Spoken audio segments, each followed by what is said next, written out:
Thank you. It's always fun to present data visualizations because these two mounds are green. So I think this will be an interesting voyage through my data visualizations.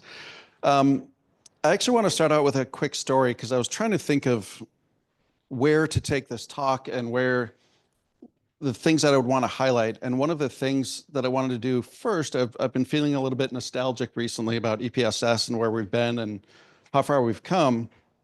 And I was thinking of a story from, I think it was like 2009, 2010. I was working in a large enterprise. And at the time, there was a large debate on whether to disable USB thumb drives, that there was a lot of malware going around. There was a lot of debate. There were a lot of excited security people. Some people saying that we need to do this because of the malware, and other people saying, we had like 4,000 IT people in this organization, and the thumb drive was a valid use of transferring data. And it ended up that we made this call, and all thumb drives were disabled. And about 2 months later, I was talking to the CISO, and I said, "How did that work out? Was that decision really good? How many complaints did you get, and how much did the malware go down?" And he said, "Oh, I don't know. We didn't look. We didn't look at any of that." And that was the end of the conversation. We never talked about thumb drives again, and it remained disabled. And that always stuck with me. That always bugged me. That feedback loop. And that during that time and just before that, I was really excited about trying to understand, how do we learn things? How do we know things? And a lot of the research came back to feedback. When we do something, we get feedback on that. And that feedback, if it's timely, accurate, we can understand it, we learn, right? And so thinking about EPSS, this is one of the fundamental things in EPSS, that it's built on feedback. It's not built on what we feel would be a bad thing or what we consider to be risk or risky or whatever. It is built on objective information. So EPSS is built on observed exploitation activity being recorded with a timestamp. And it's dynamic. As I'll talk about how this whole thing works, we'll see it's dynamic. It's going to update with new information. We produce scores daily. The predictions are measurable. And this is a really, really, really key point, that as we make predictions, we want to go back and measure. And that's exactly what we're going to do. And I'm going to talk about that today. We're going to show how measurable, how good things are performing. And spoiler, it's not perfect. We'll just get that out of the way up front. It is not perfect. And nothing here is invented. We don't have any framework. We don't have any taxonomy. There's no definition page where we try to define threat just the right way or anything like that. And so there's nothing invented. We're just taking the data that we observe, the exploitation data that we observe, and trying to produce a predictive score. And again, we are continually improving. We just released EPSS v4 last March 17th, which is 2 weeks ago. On the right side of this slide, you'll see this is the output, the 3 columns. This is everything that I've been working on for the last 5-6 years, summed up in 3 columns, and it goes 270-some thousand long. Obviously, it's a snippet. But basically, this is what it outputs. We got a CVE, the EPSS score in the middle, and the percentile. And I'll talk about what those represent. I've got a whole section in here to talk about it. And these are elements about EPSS again. What EPSS is predicting, it's a predictive model, and it's estimating the probability, which is a key thing, probability of exploitation activity being observed in the next 30 days. And one of the key things to talk about is exploitation activity, not necessarily successful exploitation. These are typically things caught by security devices, IPS, IDS, honeypots, malware detections, malware analysis. And so these are not necessarily successful, but they are evidence of activity, of attackers wanting to do something. Most of the time attackers. There's also the gray noise problem of people trying to do the right thing or scanning the internet for vulnerabilities to research or do whatever. And we're going to talk about the rest of the things in here. But that first point about 30 days being a quote unquote magic number, It's largely arbitrary, the fact that we chose 30 days. But if we made it 7 days, or we had someone who wanted to make it 12 months, that he wanted to do annual planning for vulnerabilities. And when we looked at it and we ran the model and tried to figure it out, everything was largely the same order, just the ratio, the amount of probability just scaled according to the time. All right, let's talk about how we measure accuracy of a model here. And these are concepts, again, not invented. These are concepts called precision and recall. But we call them efficiency and coverage because it's more in tune with vulnerability management, and precision and recall are pretty confusing terms. But essentially what we have in this plot, if we can see it, there's a large circle. If you can see the large circle, it represents all CVEs. You really can't see that at all, can you, the large circle? All right, cool. Well, there's a large circle that represents all CVEs, and inside of that are two smaller circles. And the blue one here represents CVSS criticals, 9 and above. And then the what is clearly a red circle right here is the exploited activity. I think this was February 1st for the next 30 days. Oh no, this is before, this is last summer. But I looked at the CVSS scores on one day, and I watched the exploitation activity for the next 30 days, and this is what we saw. So if you prioritized all the CVSS 9 and above on that day, out of all the vulnerabilities, you would get this blue circle, and then the red is what I saw exploited. So there's three things we can talk about, and I largely focus on the last two. We can talk about the level of effort. How many are CVSS 9 and above? And it's 21% at that time of all published vulnerabilities. 1 in 5 were marked critical. And that's what effort is, so 21%. Efficiency is basically how efficient is your dollar spend, right? We're doing the blue. How much of that blue is covered into the red? So if the circles were overlapping, if the blue were completely inside the red, you'd have 100% efficiency. Every dollar that you're spending to remediate is going to be things that are exploited. The other side of that is coverage. How much of the exploited vulnerabilities are being covered by your remediation effort? And you can see in this one, there's a lot of blue not in the red. And this is, I'm sure it's on there somewhere. Nope. But I mean, roughly it's about, what is that, 20%, 15%? I don't know. So the efficiency is relatively low in this one because there's a lot of blue not covered by the red. And the coverage is pretty good, probably 40% here. You know, out of everything being exploited, CVSS 9 and above would get you 30, 40% or so.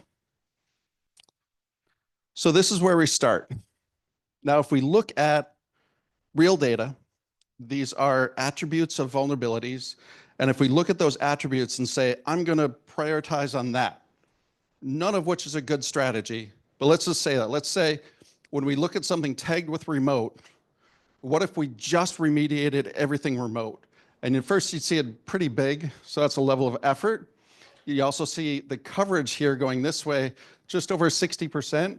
So if you just patched everything marked remote, you would be getting 60% coverage. You'd be rather inefficient, about 10%. So all of the effort, about 1 in 10, are actually going to be exploited. 9 in 10 aren't exploited in the next 30 days. So it's not very efficient. But then you see as you come over here, you get like exploit DB is right here, ZDI, GitHub exploits, nuclei. And as you go up that left, you start getting threat intel.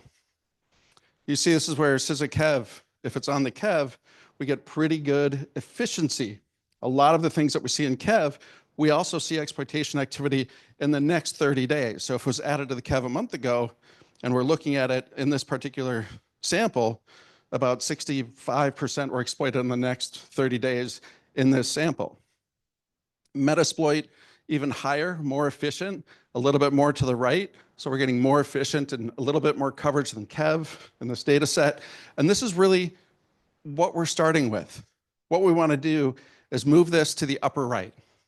We want to get something to the upper right. So let's start here, and let's say, you know, we could start to do simple things like, what if we did Kev and Metasploit and Intrigue and Sniper and Jails? right? What if we did all of those? How would we do? We can do things like that. But let's just go to sort of simple things. This is CVSS. If we take all the vulnerabilities and we said, we're going to do 10 and above, we're getting about 10% coverage and, I don't know, 18% efficiency, and so on and so forth. And we're sort of hugging down here. By this point, we're just sort of random chance, right even there. And this is what CVSS looks like. So one of the first things we did with EPSS, we said, this is our target. We want to do better than this, right? Now, CVSS was not made to predict exploitation activity. And it's a little unfair to do this, but I think a lot of people think it's going to be correlated, right? You can't really have risk or severity or whatever else if there's not exploitation activity. So naturally, you would expect some correlation. So this is what we have to do. We have to beat this. The first version of EPSS looks like this. And each dot here is basically a threshold. Like if we said, let's fix EPSS 50% and above, on a specific day, this ran for just under a year. So we get all these different thresholds, all these different days, and all these points coming through here. And so that's what EPSS 1 looked like.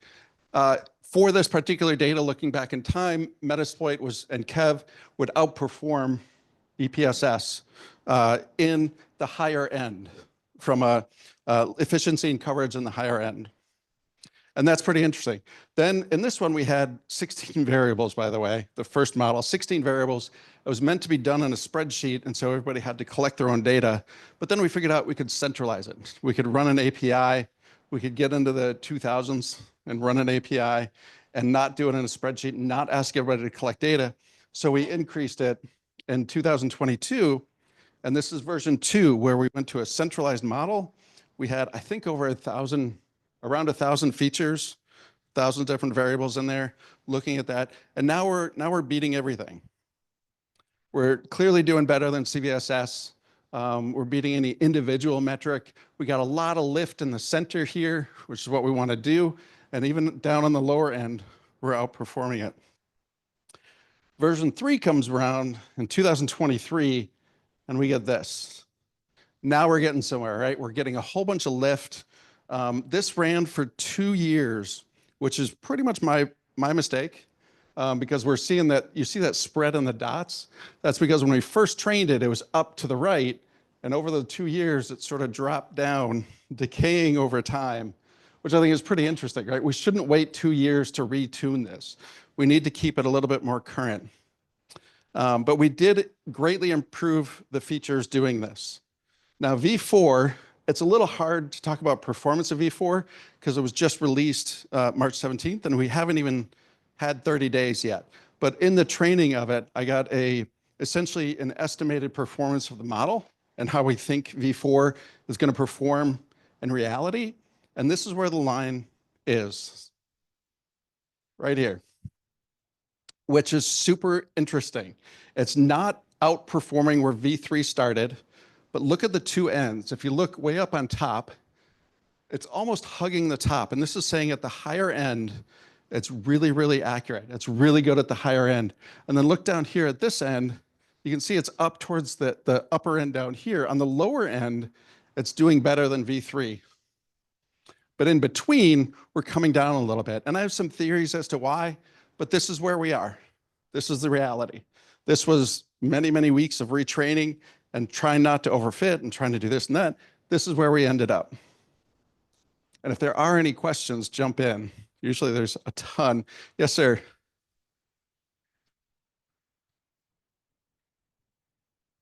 And you wanted me to go back to this one?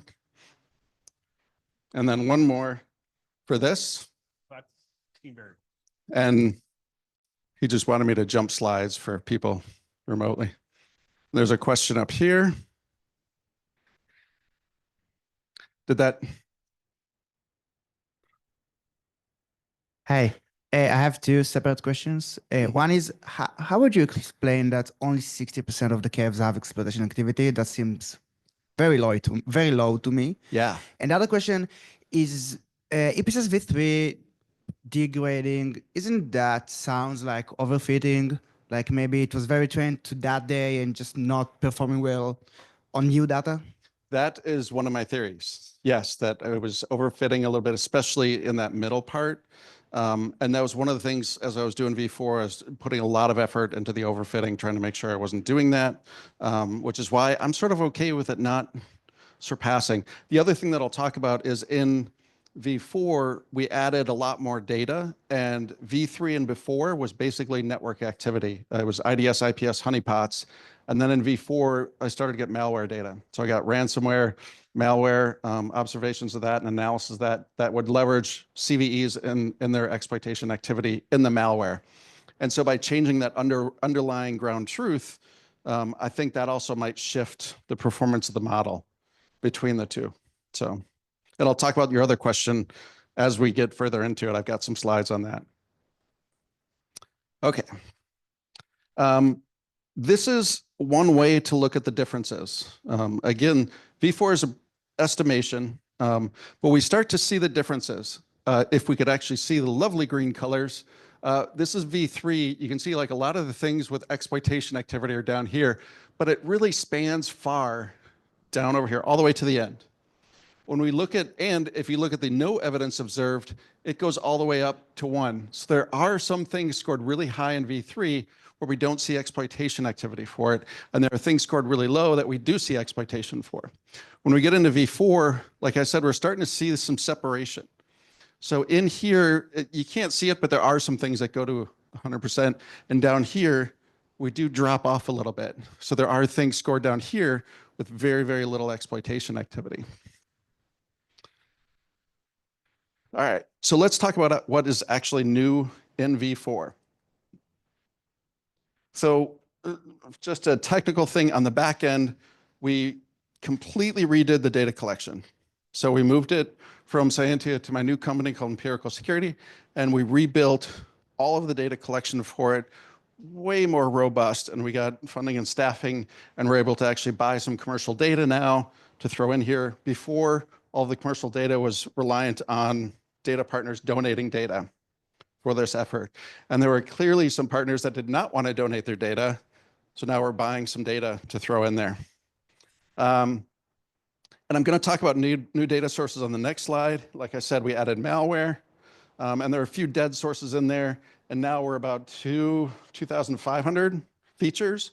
And I can tell you, not all of those matter. And there's definitely some pruning that could happen, but we're going to talk about variable importance in a bit here. All right, the new data, there's some interesting data. So I added in things, and the categories here I put on it. The model has no idea what category these features are in. But I mean, we start with an age that's always been in there. You know, do newer things get exploited faster, more so than older ones, or vice versa? And I've got a slide on that.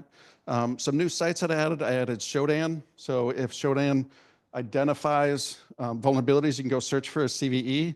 And then I think there's about 1,000 that Shodan actually scans the internet for, and you'll see, and we put that variable in there if Shodan is scanning for it and how many it's finding. Hacktivity from HackerOne, where bug bounty folks are identifying CVEs in the wild. I threw that in. I don't think it's a huge variable. We'll see if it comes up later. But it certainly contributes. I added about 13 features where, so at the bottom, I've got domain, where I talk about if our CVEs mentioned on different domains have a huge data source of scanning websites, articles, blogs, media posts, etc., mentioning CVEs. And then from that, I developed 13 features. They're engineered features, basically around timing, like how many were referenced in the last 30 days, were they referenced here, things like that. And I've got about 13 that look at associations with malware, threat actors, things like that. And then the other change was in CWE. I used to just throw the CWE in there, and anybody who's worked with CWE knows that there's different layers of abstraction. And so I think that was confusing the previous model. So I roll all of them up into 22 categories under category 1400, which means every CWE can roll up to one of the 22 categories, which is a new discovery that I made in the CWE stuff. And And then lastly, CVSS, because before we were just doing 3.1, and Ben Edwards made a great model that took all the old ones and put them into 3.1, and it's just the vectors. But in this one, because we had 4.0 coming out, and there are some with 4.0, some not, and so I just took all of the vectors and sort of smushed them into variables, into features. So we got 65 different CVSS features depending on the vector and the value in there. Okay, I want to talk about exploitation activity because this is one of the key things in the model. It's built on exploitation activity. So I want to try a game here, and I want people to think of what they think about when I make these statements about our exploitation activity that we're covering. Out of all the published vulnerabilities, only about 6% have known exploitation activity. 94% of published CVEs do not have any known exploitation activity. Think about that. Now think about this one. 16,300 published vulnerabilities have known exploitation activity, which was 13 times what is currently on the CISA-KEV. Now, if you are human, you probably had these thoughts. I'm just going to try and guess. When I talked about this one, the thought was, what are you missing? You've got 94% that you're missing. What are you missing? Right? And did people have that thought? Yes, sir. Is it a CVE? Published vulnerability, is it a CVE-based vulnerability or Yes. something else? It is all CVEs. Okay. Yes. And that is very much on purpose. There's so many reasons to go into that. But yes, it's all published CVEs. When I say published vulnerability, I mean published on the CVE list with a CVE ID. And so the question here is, what are we missing? Right? Clearly, only 6%. There are so many other things out there. What are we missing? And then when I frame it in terms of what we know now is exploited as 13 times that, the obvious question is, do you have false positive? Are you checking for that? Why do you have so many more than what we know about? And the cool thing about both these questions is that they're both accurate and they're both problems simultaneously. We are absolutely missing things. I can tell you that for sure, and I'll get into that. And then the false positives, yes, there are false positives in here. I am trusting our data sources. If there's a vendor who says, I saw exploitation activity for this, I do not go and fact check every single one. It's nearly impossible for the data I'm given. I can almost guarantee they're in there. I do some things where, like one of the sources will, because they're an IDS vendor, they focus on blocking, and there's if there's one signature, a collection of signatures, and it blocks 18 different vulnerabilities because of the way it's structured, I get it associated with 18 different CVEs. And so I try to factor that in and take those out, because you can't just say all 18 are exploited, because that's not accurate.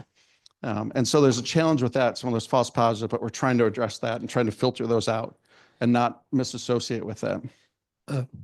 So All right. can I have a question here. Yes. But here in this case, we have to be aware of what you said, which at the beginning, which is this is attempted exploitation. It's Yes. not necessarily successful. Correct. So how does this difference then affect what we know of these results? In what way? Say more. Like, for example, do we check for false positives? But here in this case, we don't even know if the exploitation took place. How does this affect what we consider a false positive here? Like if I send the payload. So let me ask you a different question. Mm-hmm. Let's say you have no math around you. You've got no models. You see a blog from vendor X and they say, this is exploited. Is that a false positive? Ooh, I'll have to check. We have no idea, right? Exactly. You'd have to go into every single one. This is not like false positives and false negatives are not unique to this model. Everybody in this industry struggles with this. This is not an EPSS problem. This is our data collection problem, right? So yes, I mean, absolutely. It is just exploitation activity. And this very much could be me scanning the internet, trying to see how much heartbleed is still out there, right? That definitely comes up. One additional question, if I might. Like, for example, if we were able magically, let's say you had a box where you could ask, hey, is any of these ever been successful? And you got back something that every single attempt to exploit the CVE has been unsuccessful. Right. What does that tell us in that case? So if you're a defender and you know that this vulnerability is in your network and someone says, this has been exploited every day for the last 13 years, do you still want to patch it? It's never been successful that we know of. Do you still want to patch it? Yes, of course. And so, yeah, I mean, it's information that we didn't have before. Mhm. And that's what we're going after, Yeah. right? Right. Yeah. Past results are not guaranteed that in the future they're not going to figure out finally Yeah. how to exploit it. Yeah. So Oh. even if you don't know that they're successful, it's still information. You know that exploitation activity is occurring, and you might be the first successful case, right? So, yes, sir. But you at least have the CSA-KEV, so you do have positive, like a baseline to check against, because they do Do we? validate. Because if it's on the CSA-KEV, let's say it was added a year and a half ago, I want to know if it's going to be exploited April 15th through the next 30 days in my patch cycle. Is it? Yeah. So the question in my head is do you use the KEV as kind of like, okay, these I know, Yeah. and then compare against all the ones that don't end up on the I KEV? do that in my slide deck. Okay. Maybe. But I'll wait. no, what I do for the KEV is I have it on the other side. To me, it's not exploitation activity, but if it's added to the KEV and my model says, all right, it was added to the KEV, do I think it's going to be exploited in the next 30 days? Given all the other things we've seen on the KEV, do I think it's going to be exploited in the next 30 days? And so that's how it's used in Okay. here. Cool. So, Thanks. yep. All right, so we do have a problem with both of these. Not unique to EPSS, purely a challenge with the data. But I want to go back to this. The way that this is plotted is it's called a density plot, and the area under each of these bubbles is the same. But we just said that only 6% is exploited. So I want to show you the real problem that we're dealing with. Any scoring system, not EPSS, any scoring system, this is the problem. We've got all of these vulnerabilities, and we need to pick out these. This is the challenge. I created this plot and I was like, wow, this is crazy, right? And so this is the actual problem we're trying to do. And so what people can do, you can grab this and say, hey, I found this CVE, this one right here, right? It's rated really low, and I found a blog that says it's exploited. They are clearly wrong. This is a terrible approach. Why are people using EPSS, right? This is a terrible way to talk about a scoring model. Why don't you come up with a system, publish your numbers, and we can compare it to this. Then we can talk about how. You can only talk about how well something is doing compared to another method. If you say don't use this, what do people do? If you say don't use EPSS, it's terrible, what do people do then? They maybe have analysts in a room, they leverage CVSS. We saw that on the other slide. You know, it's hard to say don't use this and then people fall back to crystal balls or whatever it is, right?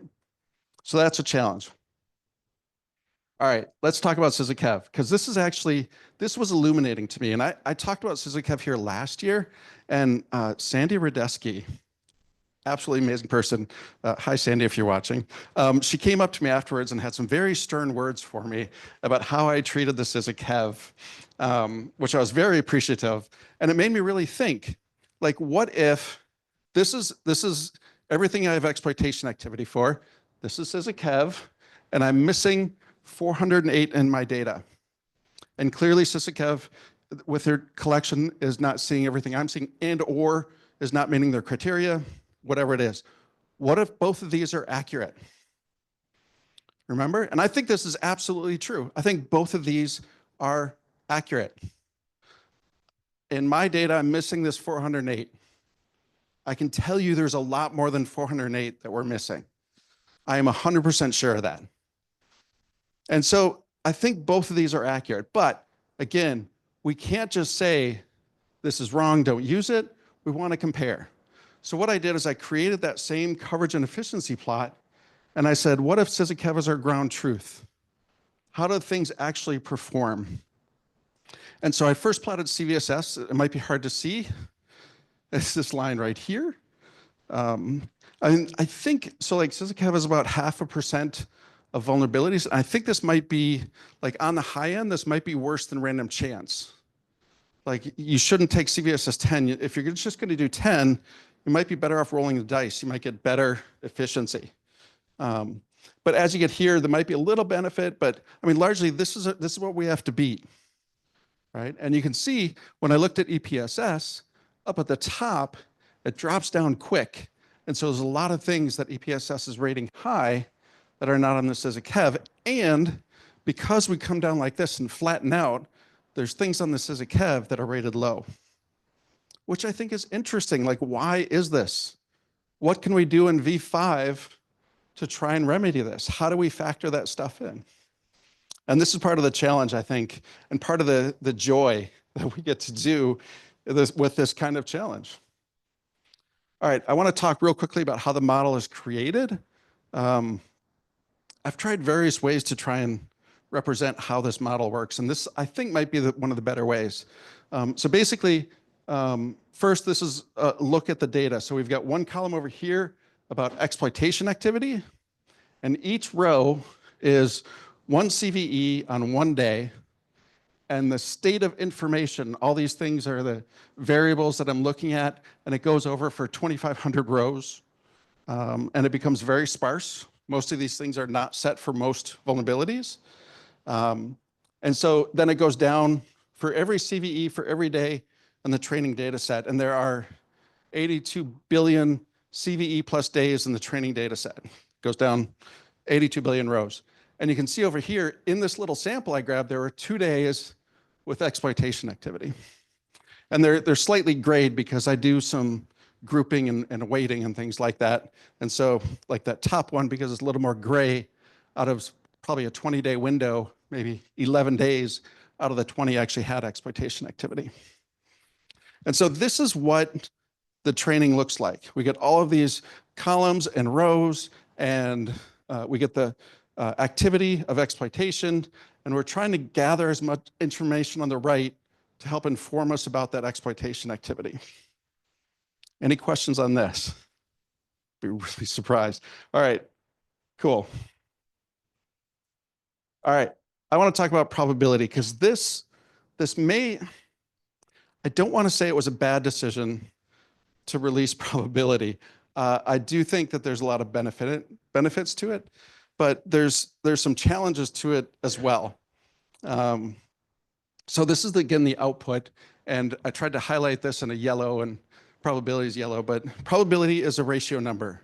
You know, we'll have like ordinal, nominal, things like that. It is a ratio number. You can use it in formulas and math, do combinations.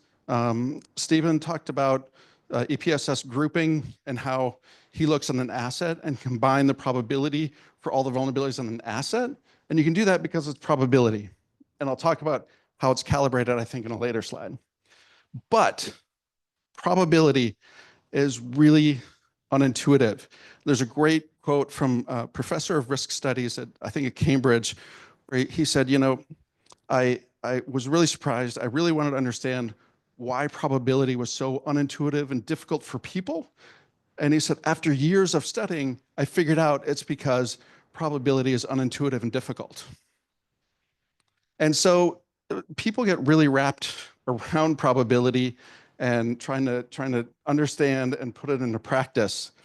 And this is a plot of all the EPSS scores on a linear scale. And I try to tell people not to do this, but this is what it looks like. If you just put it on a straight linear scale, you get this big thing on the left, and that's all you see. There's data out here, but you can't see it.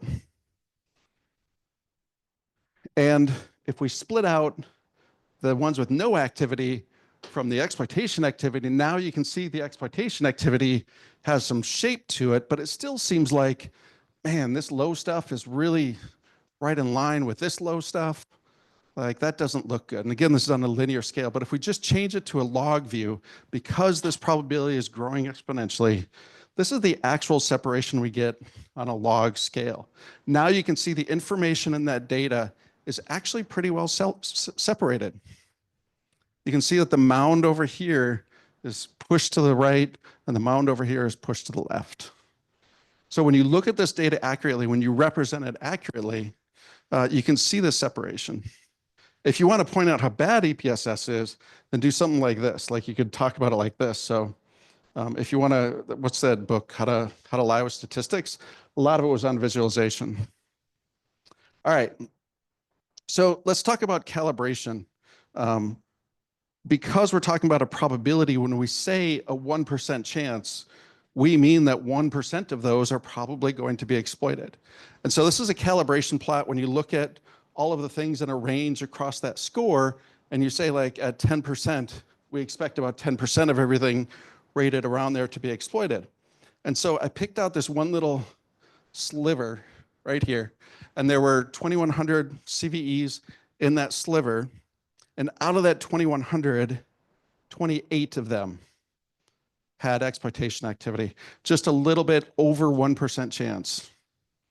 And so this is a way that we can talk about calibration. So if somebody says, hey, this is rated at 0.1% and it was exploited, you idiot, 0.1% of those should be exploited if our probability is accurate. And this is how you evaluate probability output. You don't take that 0.1% and say, wrong. So let's talk about percentile, because this also gets interesting. So the percentile here is basically a ranking. It's an ordinal number. It is putting all of those vulnerabilities in order, and it is saying basically what percent of all published CVEs are at or below this score. So if you look at that first one, the CVE 2022-41047, no idea what it is. It's rated at 2.1%. 82% of all the other CVEs are rated at or below 2.1%. You cannot combine these. This is purely an ordinal number. And it just sort of gives you a sense of where it is in the grand scheme. And I actually think if I were doing this in practice, I would probably focus more on percentile, because I would always want to do the top ones. For whatever my capacity is, I wouldn't have a threshold. I would go off of that percentile and my capacity to remediate, which is a whole other presentation. But this is what the percentile looks like when you plot it as a histogram. You get these bars, and basically you get ties, so you get some fluctuations. But this, basically every bar is 22,700 CVEs in a bar. Now, if you think about this, what would you expect exploitation activity to look like? Like out of the 99th percentile, how many of those would you expect to be exploited? So we got 96% out of the 2,700 in that top 1 percentile with exploitation activity, and it drops down from there. So this is what it looks like when we look at the percentile. We're getting pretty good. The higher percentiles do have more exploitation activity, and the probability captures just how much exploitation activity we should expect. All right, let's jump into variable importance, because this is an amazing chart. This took a long time to get here, but we're looking at essentially all of the, I guess, meaningful variables to the model, but it's super hard. It's not like a linear regression where like a variable has a weight. That's not what happens in the newer complex machine learning models, because a variable is going to have interaction effects. It's going to say, hey, this has a weight, but then wait a minute, it's a Microsoft volume, and it's a Microsoft volume that's in Metasploit. Now this other variable has different meaning, right? And if you think about it, people do this too. Like, hey, it's a Microsoft volume, whoa, that's bad. Or, it's an Apache volume, that might be internet facing, right? You get these things, and then more variables will change how you think about the first one. And that's exactly what the model is doing. So what this is trying to do is to capture how many CVEs are influenced by a variable, either positive or negative, and then how much might they be influenced up or down. And as you go down in the number of influenced, you can have more variation. So that's why you see that scale go wider. But up here, you see things like age. Every vulnerability has an age. Not every vulnerability is affected by the value of the age. So this is not 270,000. This is, and I can't see the grid lines, but it is, I don't know, 200,000. I can see it on here, but 250,000. So not everything is affected by age. The count of references, also fairly important. Everything has at least one reference, and it's a little bit more impactful than age, but still not crazy important. But you can see the outliers. You can see the things that are really making a difference. If there's an exploit on GitHub, if it's in an exploit DB, Microsoft sticks out nuclei, Metasploit, Kev. These things are all sticking out. And then you get top level things, coming down here. And we could literally talk, this could be like a whole talk, just talking about these variable importance. But we can isolate things too. If we talk about the vectors from CVSS, you see this is probably a lot of V3 stuff. We get some V4 vectors down here. They're not affecting a lot, but there's some influence. We could also identify the top 22 categories from category 1400 and CWEs and how they fare. So like injection, there's a ton of injection vulnerabilities, access control, memory safety, input validation, and then some less things. And because it's a smaller sample, you're going to get some more variation. And I was asked online the other day about the influence of SysAkev. And so I created this plot. I thought, man, I got to throw that in the slides. So this is SysAkev isolated for its value. So when something is on SysAkev, generally it's a positive influence. There are times when it's not, when it's, yes, this is on SysAkev, and the fact that it's on SysAkev actually lowers it for, I don't know, a dozen, maybe a dozen and a half CVEs are actually lowered when they're on SysAkev. And again, this is in the presence of everything else, right? So it's pretty interesting, I think, to think about that. And conversely, no, when it's not on there, generally it's no impact. It's at 0. But a lot of them do drop down to negative influence, but there's a few that increase probability of exploitation when it's not on SysAkev, which is bizarre. But again, it's like the way the model works is that with all the other variables, this is the actual weight of that. Yes, sir. Yes, I have a question.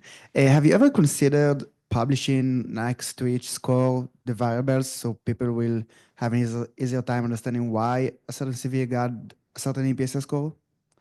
To publish why, like the change in the variables? No, just like if I type in, like in the API or whatever, when I type in a specific CV, not just get the score, but also get all its variables.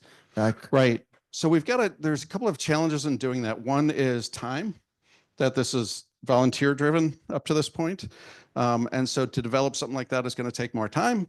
The other thing is that there's some data in here that is purchased commercial data, so we can't release specific things contractually. So there could be a balance there that we could look at. But right now we have no plans to do that simply because it's a lot of work. yeah, because now when we see a score, we just have to trust the model. We can't really understand why would this specific CV get such a high score. Yeah. Yeah. And we do this all the time. Someone had a great example in our Slack where someone challenged that and they said, when the weatherman says you've got a 50% chance of rain, do you go call him and be like, why? Why do you think I need an umbrella? I don't really trust you. Why? But so, yeah, I mean, we don't have that data. What we hope to do is through things like this, where we talk about it. We did a report last summer where we talked about performance and a bunch of other things. Through things like that, we hope to build more confidence. And hopefully there's going to be independent research that talks about and evaluates this. And I can tell you it's not going to be perfect, but we might find it's better than other things. And maybe trust can be built up that way is what we're hoping for. Thank you. Yep. Age, I think, is a really interesting thing.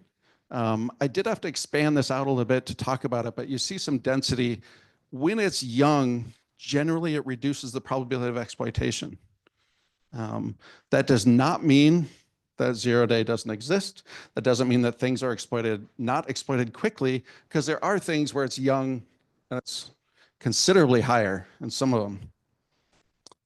But we do see this trend. And last year at VulnCon, I actually had plots talking about the age of things at exploitation.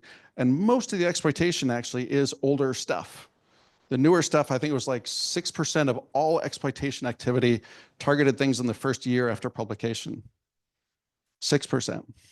So we do see a lot of things older, but there are 0 days. There are things exploited within an hour of publication, even before that, right after it. But generally speaking, I think we're seeing that a lot of the exploitation activity generally goes after more established, more open things like that. And this is just correlation too, just to throw that usual qualification out there. The number of references is also a pretty interesting vulnerability. I mean, a pretty interesting feature. And generally what we see is when there's more references, in a published CVE on cve.org, this is what we're seeing. When we get more references, generally it's going to increase the probability of exploitation. And that sort of follows logic. Like if something is really important, more people are going to blog about it. There's going to be more resources. There's going to be more references. So, okay. Looking forward, I want to talk just generally about where we see EPSS going. I was also asked last week, how is EPSS doing? This is a count of unique sources pulling down the EPSS data on a daily basis. So starting in 2000, I don't know, June of 2022, I think that's when we released V2. We start seeing the daily downloads increase, and we're up to, I don't know, maybe 6,000 daily bulk downloads, and this isn't counting the API hits. And so we're seeing adoption increase. So had to share that one.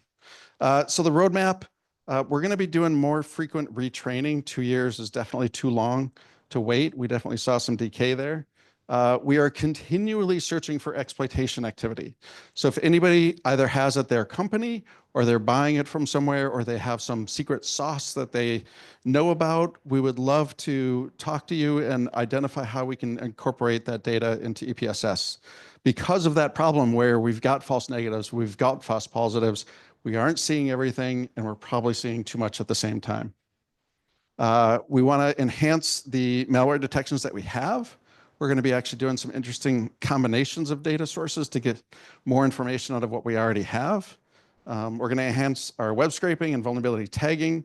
And finally, because we've got some commercial backing, we're going to have more data opportunities open to us to include that moving forward. And with that, I can open up for questions, and I can talk about anything in here and or around this. Question up front here. Here. Thank you, Jay. So when I'm looking at that, the SHAP values on the references, one of the things that occurs to me is that for certain variables, you're going to have really, really, really high cross correlation, right? So like if you have a bunch of references, one of them might be pointing to exploit.db and to, Metasploit and wherever else, right? So do you think that that has any influence on the longevity of it? Do you think that has any influence on the overfitting that you experienced? And did you do anything to kind of deal with that high cross correlation? That's an excellent question, and well-informed question too. Yes, there is things like that. And I haven't experienced, so there's things also where like an exploit is published in exploit.db and Metasploit, and they put it on GitHub. So like one exploit now counts in 3 places. And I think that does occur. It would be interesting to try and research that. I mean, the problem I have is, we've got how many data points? I mean, just trying to define that. So that could be affecting it. And it could be, I don't know how big it would be. I mean, they're in there.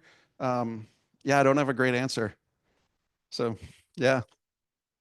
It's a hard problem. Yeah. Yes. Earlier, you mentioned EPSS cumulative, like with a roll up or a quarterly update. Is there anything on your horizon where you will speak to that or address that? A lot of times that helps us to prioritize.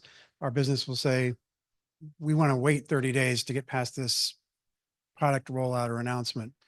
Should we do that or not? So we're leveraging EPSS, but it might have to do with a quarterly update release, and it would be a lot more work for the organization to address the vulnerabilities as they come. So yeah. So one of the things, so you're saying like if we're doing quarterly updates on the model, the scores may jump?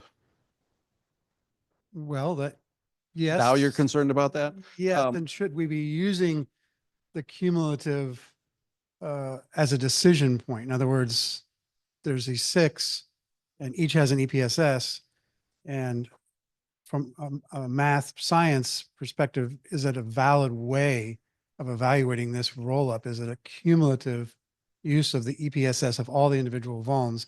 Is that bad math or bad decision-making criteria? I don't know if I quite understand your question. So let's just use Oracle quarterly update, 6 vulns, EPSS is X, Y, Z, Right.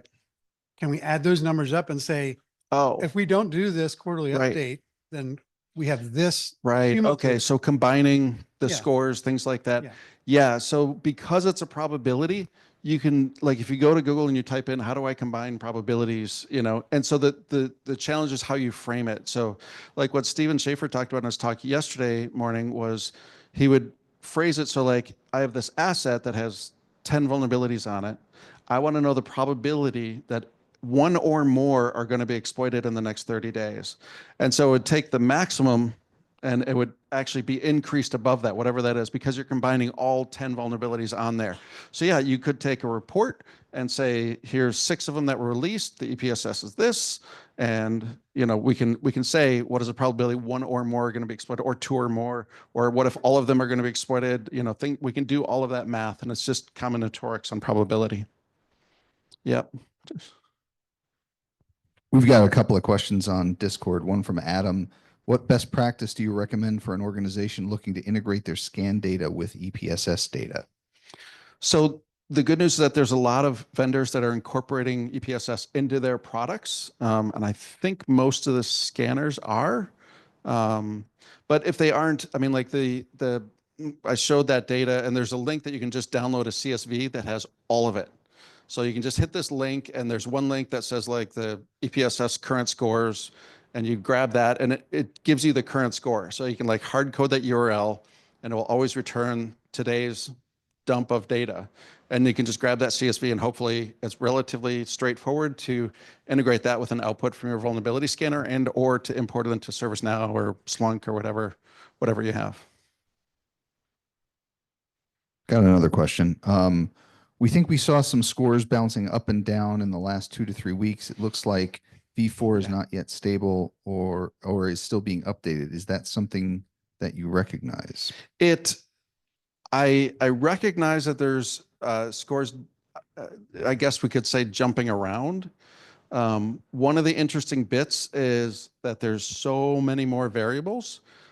How much would we expect things to jump around, and how much is right versus wrong? I mean, like, I did identify in the first week, our GitHub classifier was a little bit overzealous, and so it was putting a little bit more in there than it should have. And so we're in the process of still fixing that, but that is not any cause of the variability at this moment.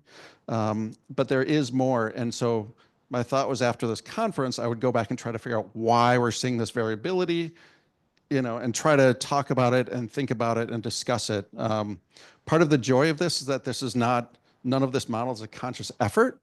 So it's a lot of mathematics and sort of training to the activity. So there might be some artifacts that are interesting, like maybe there is this variability. And actually we see this in the exploitation activity. We see very bursty, and we see nothing, and we see bursty and nothing, and we see some that are hitting like a couple of days a month. And so we're seeing that sort of really sporadic activity. And I don't know if the feature data is going to reflect that or not, but this is, avenue for more research. So yes, there's more variability. I don't know if it's wrong. Yes, sir. I have a question that just occurred to me.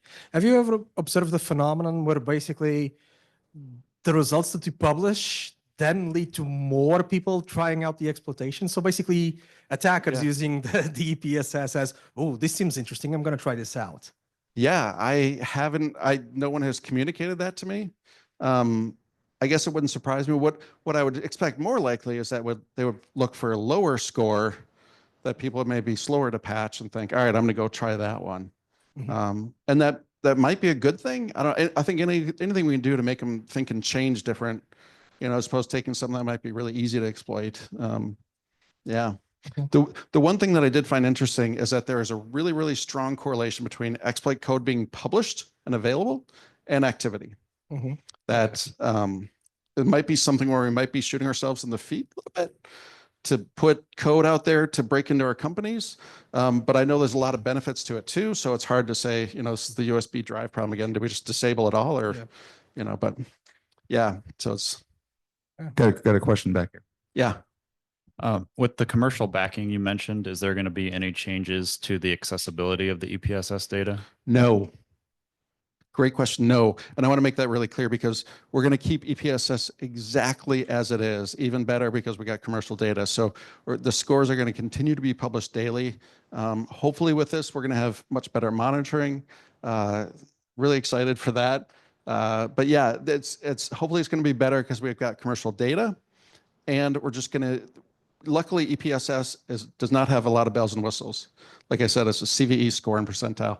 That's going to continue for as long as I have any say in the whole future, which is going to be for many, many years. Yes. So we wonder if the CVE is put into KV. So do you see any data showing EPSS shooting to the sky? That should be very valid, for hikers to hike into those CVEs. So if a CVE is added to the KEV Yes. and then EPSS shoots up, Yeah. Do you see that? yes, I haven't looked, but yes, I'm pretty sure there are some that would react to it positively. I mean, we see that in the Shapley stuff. Yeah. So that's very valid, right? Yeah, but there are some that get added to the KEV and it doesn't shift much also. What's the reason behind that? Do you know what's the reason behind that? So there's like 2,500 variables. And again, the weight of any individual variable is actually dependent on the value of other variables. Then you need to tune up, right? You need to tune up those variables to make the number go up. The model is tuned. The variables themselves are not tuned, if that made sense. Yeah, I understand that. But you need to either improve the model or do something. To either include them or not include them? Yeah, to see, which variable can be ignored, and you can see the score going up. Yeah, the algorithm is really complex, honestly. I mean, like there's so much stuff in there. Yeah, there's going to be some weird things like that where we're going to see it either jump up or not jump up much for the same variable. The KEV is what'd you say? It's a big thing? Okay. Yeah, it's known to hackers. I think, yeah. And I mean, as we talked about, there's things that are being exploited that nobody knows about, and there's things that aren't on the KEV that are being exploited, and there's different rules to be on the KEV, things like that. So, okay. I think we're at time actually, because we got another talk that's going to come in here. But Jay, thanks so much for taking the time to share all this.